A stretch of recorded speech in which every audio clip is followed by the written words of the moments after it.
Krishna comes out of that, again, Brahma wakes up and creates the whole thing just as it was before. So what we call the Big Bang is simply the morning of Brahma's day. And he's manifesting all these material planets again so that the living entities can take birth on them and work out their karma. So the question is, where are the living entities, or what state are they in during Brahma's night? They're in a state of suspended animation. If our consciousness is materially conditioned, but we don't have a body, then it's like nothing is happening, because we have no senses, no material senses, and therefore we can't tell anything around us, we can't perceive anything around us, and it's just like blank.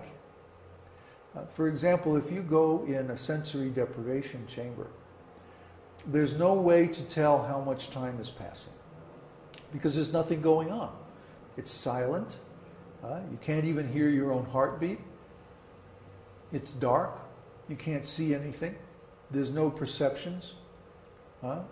So how are you going to understand the passage of time? Time is very subtle, and without material phenomena, without sensory impressions to gauge the passage of time, we find that we lose track of time. You ever hear that somebody say, "Oh, I just lost track of time"? Well, what does it mean? It usually indicates that we're absorbed in something, and so completely absorbed that we don't keep track of the passage of time externally. And internally, time means nothing. Time is only understandable in our interactions with the outside world through the material senses. So if we become absorbed, let's say in meditation or something like that, then time can slip by and we have no awareness of it. This is actually a very wonderful state of mind, because it's very close to our original consciousness. But in the time of Brahma's night, there's no creation. So all the materially conditioned beings have no material senses. They have no way to manifest their material consciousness.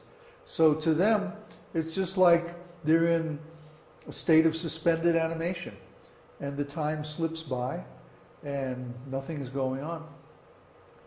So who knows, maybe they sleep, or maybe they dream, who knows, or maybe we're dreaming right now.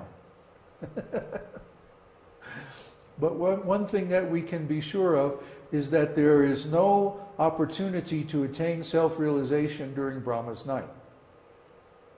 Those opportunities are only available during the day, because only in the daytime, when we have material bodies and senses, and there's a material creation to interact with, can we engage those senses and those material energies in the process of self-realization.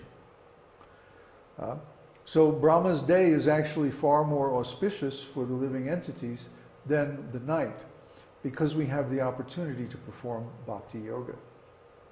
Next question? From Erica. She's asking what happens, is there going to be a day where there's no more eras in this world, material world? Will Maya always exist? What happens to the souls that were not liberated? Or is this not possible? Yes, well, the principle of material creation exists eternally. The Mahat Tattva, or the Pradhan, is Krishna's external energy, and just like Krishna's energies are eternal, even the material energy. But the Pradhan, or the Mahat Tattva, is only the principle of material creation. It's not the manifestation of material creation. The manifestation occurs when the Pradhan is agitated by time. When the Lord glances over the material energy, impregnating her with all the living entities, then time begins and the material creation actually manifests.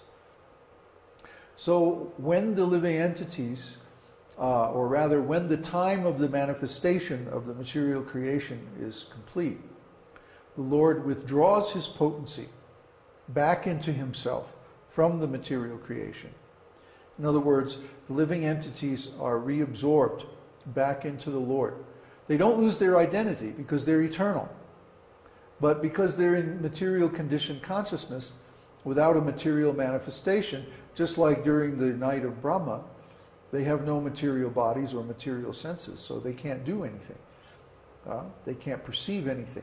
They're like in a state of sleep or suspended animation.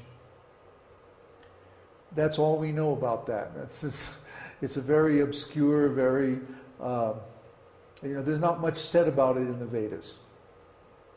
Next question? Krishna Bhakti. Would it not be impossible to calculate time in relation to eternity?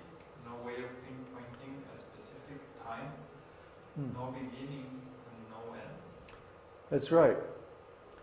In eternity, you can't calculate time because, well, what do you compare it to? In the material world, we have the rising and setting of the sun. So we calculate time in terms of days and hours and so on. But in the spiritual world, there is no influence of time like in the material world. It's eternal. So time is elastic. In the spiritual world, if there's a particular pastime that you enjoy relishing very much, you can relish that pastime eternally. All the pastimes of Krishna are eternal. That means they have no beginning and no end. So if you like that pastime, then you can stay in that pastime as long as you like. There is no force of time. Srila Prabhupada says the force of time is conspicuous by its absence in the spiritual world. That means time is more or less elastic. It's not hard. It's not a force like it is here in the material world. In the material world, we're carried along by the waves of time whether we want to or not. It's not like that in the spiritual world. In the spiritual world, we can move through time in any way we like. It's more like space. So we don't really need clocks. We don't need to measure time because why do we measure time in the material world? Because we want to be in a certain condition at a particular time. I have to get to work on time, or I have to go to school at a certain time, or eat dinner at a certain time. So we plan our activities so that we're in that place at that particular time. But if time were elastic, if we could bend time or change time or move through time by our will instead of being dragged through time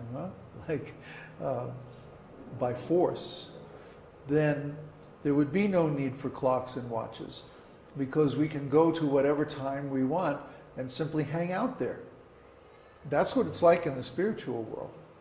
In the spiritual world, all of Krishna's pastimes are going on eternally, and we can relish those pastimes and engage in service, in whatever kind of service that we enjoy in those pastimes with Krishna eternally. Does that answer your question?